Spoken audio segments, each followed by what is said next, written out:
সন্ত্রাসের জনপদ হিসেবে ফেনীর যে দুর্নাম তৈরি হয়েছে তা ঘুচাতে হবে। ফেনী যেন আর কোনো ব্যক্তি বা দলগত সন্ত্রাসের কাছে জিম্মি না হয়, তার জন্য সবাইকে একযোগে কাজ করতে হবে। ফেনী জেলার প্রতিনিধি আলাউদ্দিন সবুজের প্রতিবেদনে বিস্তারিত। ক্যামেরায় ছিলেন সাহারুল্লাহ। শনিবার ফেনীতে জাতীয় ও স্থানীয় গণমাধ্যমে কর্মরত সাংবাদিকদের সাথে মতবিনিময় অনুষ্ঠান মিট দ্য প্রেসে এই আহ্বান জানান এবি পার্টির সদস্য সচিব মুজিবুর রহমান মঞ্জু। নিজ নির্বাচনী আসন ফেনী শহরে দলের পক্ষ থেকে প্রথম গণসমাবেশ উপলক্ষে সফরকালে সকাল 11টায় তিনি এই মতবিনিময়ে অংশগ্রহণ করেন। দলের যুগ্ম সদস্য সচিব ব্যারিস্টার আসাদুজ্জামান ফুয়াদও এতে বক্তব্য রাখেন।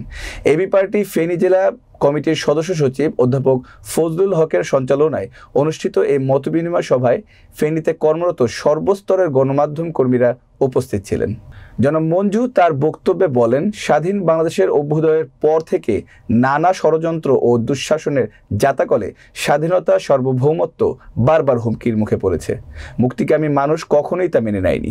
যুগে যুগে বিপ্লবীদের জন্ম হয়েছে এবং তাদের আত্মদান ও সংগ্রামে বাংলাদেশ প্রতিবারই ঘুরে দাঁড়িয়েছে। আমাদের বিশ্বাস, কাঙ্ক্ষিত সংস্কারের পথ ধরে বাংলাদেশ ভবিষ্যতে একটি গণতান্ত্রিক ভিত্তির উপর দাঁড়াতে পারবে এবং ফ্যাসিবাদী শাসন ফিরে আসার পথ চিরতরে রুদ্ধ হবে। তিনি সন্ত্রাসের জনপদ হিসেবে ফেনীর যে দুর্নাম তৈরি হয়েছে তার জন্য দুঃখ ও হতাশা প্রকাশ করে বলেন, জাতির কাছে ফেনীর পরিচিতি পাওয়া উচিত ছিল শুভপুর ও বিলোনিয়া যুদ্ধের বীরত্বগাথায়।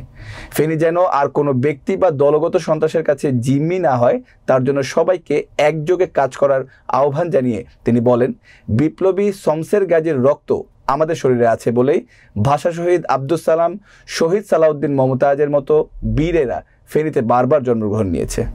জুলাই আগস্ট গণ অভ্যুত্থানে ফেনীতে যে সকল সংগ্রামী ছাত্র জনতা জীবন উৎসর্গ করে দেশকে হায়না শাসন থেকে মুক্ত করেছে, তাদের স্মৃতি রক্ষায় ফেনীতে তাদের নামে পাবলিক বিশ্ববিদ্যালয়, মেডিকেল কলেজ ও মেমোরিয়াল হাসপাতাল করার জোর দাবি জানান তিনি।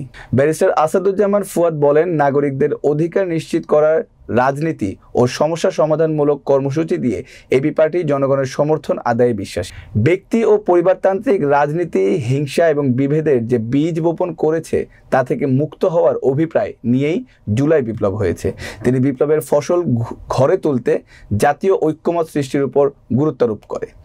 বহিঃশত্রুর আক্রমণের হুমকির পরিপ্রেক্ষিতে ফেনীতে একটা সেনাবাহিনী ক্যান্টনমেন্ট স্থাপন জনদাবিতে পরিণত হয়েছে এবং এবি পার্টি এই দাবির সাথে একাত্মতা পোষণ করে।